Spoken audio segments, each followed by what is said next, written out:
नमस्कार. आज आपण आलो आहे मराठवाडा आणि विदर्भाच्या बॉर्डरवर.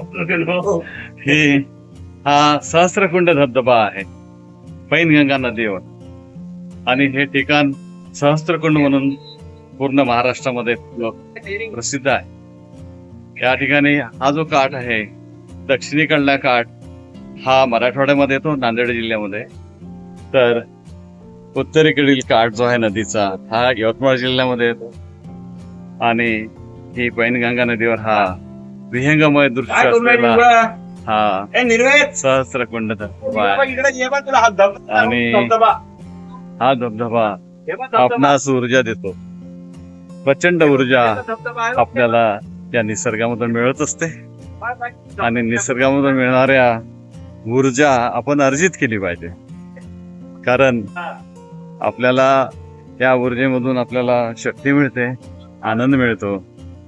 कारण या ठिकाणी आपल्याला पाणी ऊर्जेचा स्रोत आहे. सोबतच या ठिकाणी थंड हवेची झुळूक आपल्याला इथं मिळते, आणि गार हवा ही आपल्याला प्रसन्न करत असते.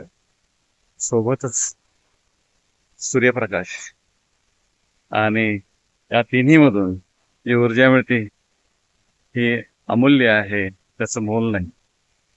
अशा या निसर्ग ठिकाणी जरूर आपण यायला पाहिजे. याच धबधब्यावर नव्हे तर महाराष्ट्रामध्ये अशा अनेक धबधबे आहेत, नैसर्गिक ठिकाण आहेत. अशा ठिकाणी आपण भेटी द्याव्यात आणि आपली स्वतःची ऊर्जा वाढावी. धन्यवाद.